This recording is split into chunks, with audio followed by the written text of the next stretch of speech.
All right, so you have a big interview coming up. Want to make sure you totally nail it. Today, we're going to do a deep dive on those classic interview mistakes, the ones that could secretly be sabotaging your chances. So you've prepped on the company, your resume is polished, but have you thought about those subtle things, the things that can really make or break your interview? It's true. Sometimes it's not even what you say, it's how you say it. We're talking about nonverbal communication. Your posture, your eye contact, even like how fast you talk. Research shows interviewers are constantly picking up on these cues, often without even realizing it. So it's not just about like having all the right answers, it's about like how you present yourself too. Exactly. Think about it. Have you ever been in an interview where someone seemed really tense? Maybe they're like gritting their teeth or fidgeting, even if they had a stellar resume. It's hard to shake that feeling that they're not quite comfortable or confident. Oh, absolutely. I once interviewed someone who kept clenching their jaw. It made me wonder if they were actually interested in the role or just stressed out of their mind. So how can you avoid accidentally sending those negative nonverbal signals? Well, awareness is key. Something as simple as recording yourself answering practice questions can be incredibly revealing. It can be a little bit cringy to watch yourself back. But it's the best way to spot those unconscious habits, the ones you might not even realize you have. Like a mirror for your interview persona. hmm And once you like see those habits, then what? Then it's about consciously replacing them with more positive cues. Instead of that tense jaw, think about relaxing your face. Maybe even incorporating a genuine smile when it's appropriate. It's not about being fake or anything. It's about projecting that authentic confidence and enthusiasm. So step one, become aware of your nonverbal quirks. Step two, replace them with genuine expressions of confidence. Got it. Okay, let's move on to a question that trips up even seasoned professionals. Tell me about yourself. I've heard so many people just launch into like a rambling rehash of their resume. What's the secret to nailing this one? It's all about thinking of it less like a list of accomplishments and more like a compelling mini story. And every good story has a structure. You want to start by introducing who you are professionally, highlight your top two or three qualifications, and then here's the crucial part. Tie it all back to why you're specifically interested in this role and company. So it's not just about like reciting your skills. It's about crafting a narrative that shows your passion for this particular opportunity. Precisely. Think about it. Which opening line grabs your attention more? I have 5 years of experience in marketing. Or, I've spent the last 5 years developing targeted campaigns for tech startups, and I'm particularly drawn to your company's innovative approach to AI solutions. Okay, the second one definitely wins. It shows you've done your research and you're not just like sitting out generic applications. Right. But how do you make it sound natural and not like a rehearsed elevator pitch? That's where practice comes in. Jot down some bullet points, to keep your story structured, but then rehearse it out loud until it feels like a natural conversation. So write it down, but then talk it out until it feels like you. Makes sense. All right, now let's talk about the interview question that everyone dreads. What is your greatest weakness?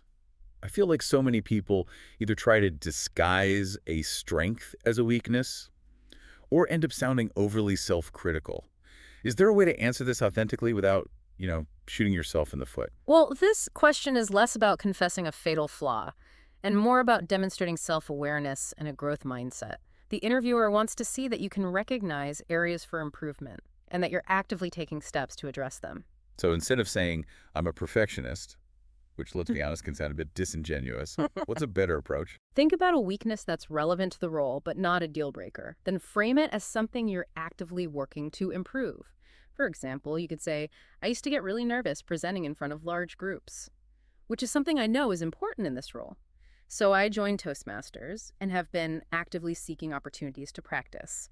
Recently, I volunteered to lead a training session at work, and it went really well. So you're acknowledging the weakness, but also showcasing your initiative and commitment to growth. That's brilliant. But what if they keep digging for more weaknesses? Should you have a few examples ready to go?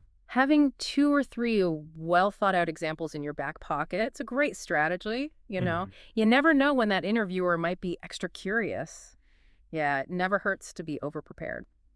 Speaking of preparation, one of the biggest mistakes I see people making is going into an interview without having done their homework on the company. Ah, that's a good point. It's like showing up to a first date without even glancing at their dating profile. It kind of makes you wonder, are they really interested or just going through the motions? Exactly. In today's competitive market, you really need to stand out. And that means going beyond like just skimming their website.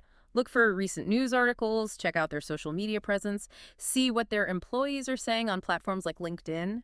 The more you know, the more prepared and genuinely interested you'll appear. It's like you're saying, I'm not just looking for any job. I'm specifically interested in this company and what you are doing.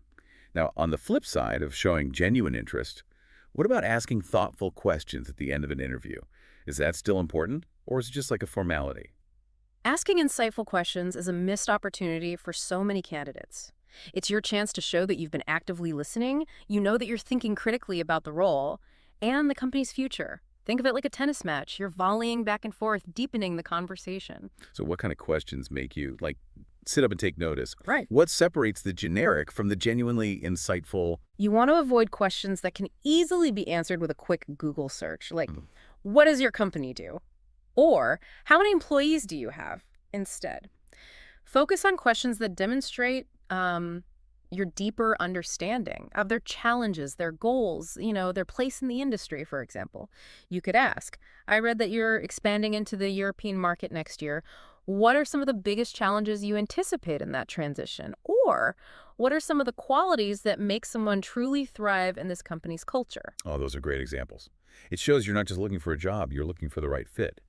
Now, what about following up after the interview? Is a thank you note still a thing, or is that, like, a bit outdated? A well-written thank you note is absolutely still relevant. Think of it as your closing argument. It's a chance to reiterate your interest, highlight a key qualification you might not have fully emphasized, and even address something you wish you'd answered differently. It keeps you top of mind and reinforces that positive impression. It's like saying, I'm still thinking about this opportunity, and here's why I'm confident I'd be a great fit. Okay, so we've covered a lot of common mistakes, from nonverbal communication to not doing your research to forgetting the power of the thank you note. Yeah. But let's talk about a topic that can be super awkward. Salary negotiation. A lot of people, myself included, get really nervous about talking about money. Is there a way to approach this conversation strategically without feeling like you're being pushy?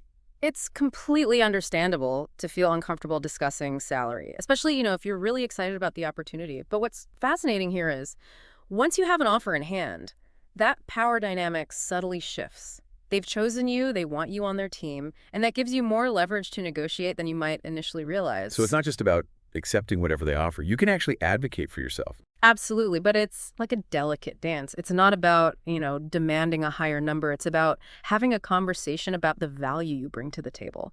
Do your research beforehand. What are similar roles paying in your market? Know your worth. And be prepared to walk away if their offer is significantly below that market rate. So it's about knowing your worth and being willing to stand firm while still maintaining that, like, professional, collaborative approach. Any tips for actually navigating that conversation? Well, first, don't be afraid to counter their initial offer. You can say something like, thank you so much for the offer. I'm really excited about this opportunity. Based on my research and the value I believe I can bring to this role, I was hoping for something in the range of. Okay, so clear, confident, and based on data, not just emotions. Exactly. And be prepared to articulate those concrete examples of how your skills and experience align with what they're looking for. It's not about boasting.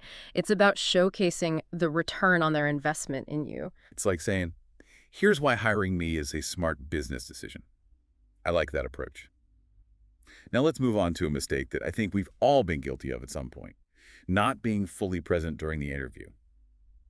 It's easy to get caught up in your nerves or trying to remember all the right things to say, but how can you stay grounded and truly engaged in the conversation? This one is all about mindfulness.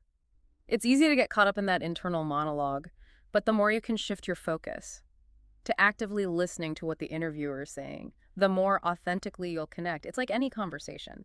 People can tell when you're not really paying attention. So it's not just about delivering your pre-rehearsed answers.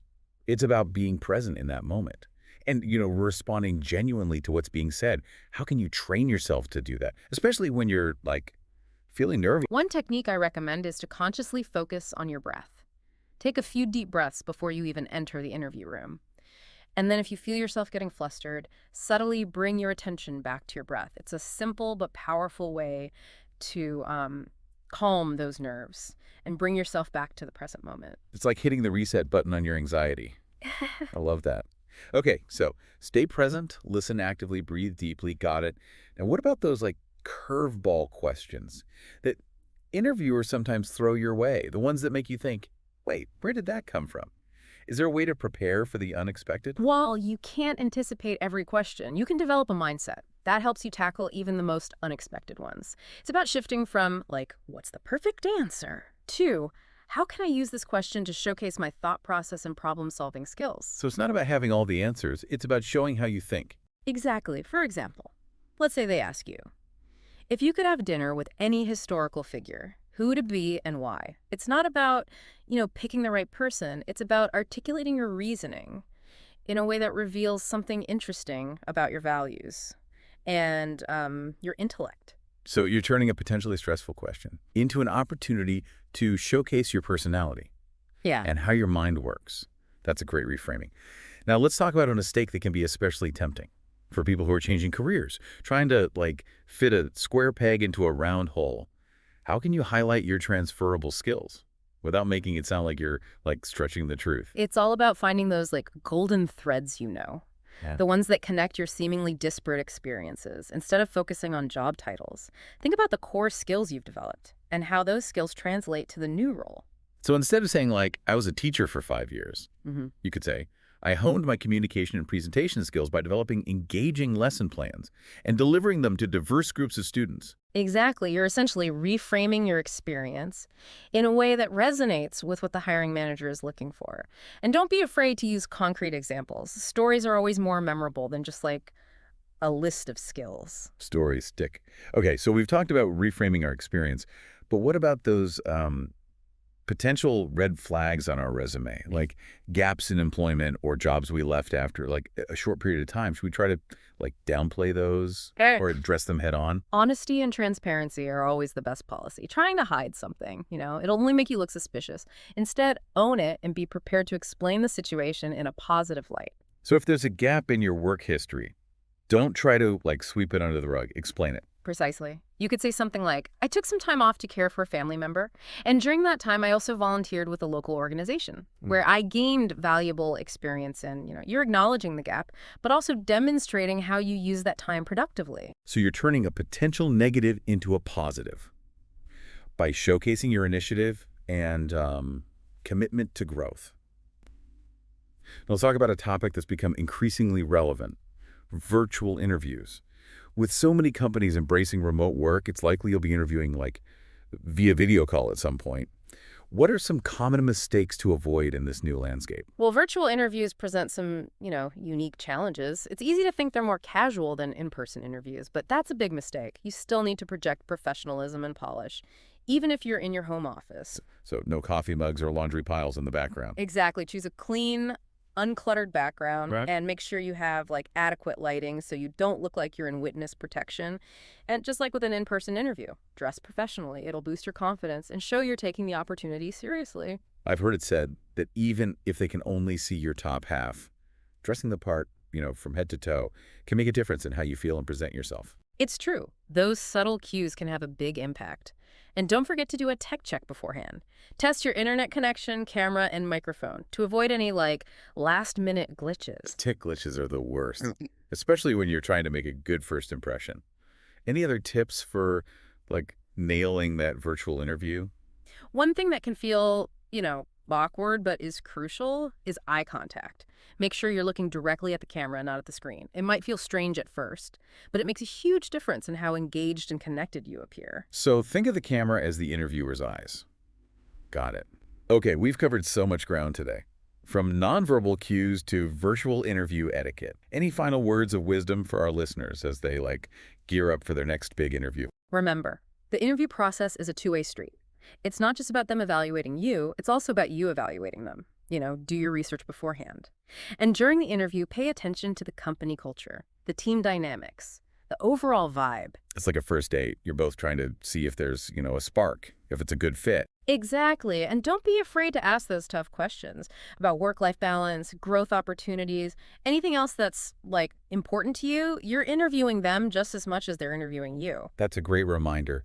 And even if you don't land every job you interview for, Don't get discouraged. Every interview is a learning experience, a chance to refine your skills and get closer to finding the perfect fit. It's about progress, not perfection. Embrace the journey. And remember, even the most successful people have had their share of interview mishaps.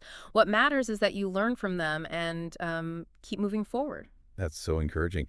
So, to recap, prepare thoroughly, be authentic, showcase your value, and remember it's a two-way street. And if you stumble along the way, don't beat yourself up. It's all, part of the process. Absolutely. And remember, even if you don't nail every single question, a genuine, I don't know, but I'm eager to learn can go a long way. It shows you're willing to grow and embrace new challenges. Okay, that's a wrap for our deep dive into common interview mistakes. We hope you found it insightful and maybe even a little bit reassuring. Remember, you got this. Yeah, best of luck with your next interview.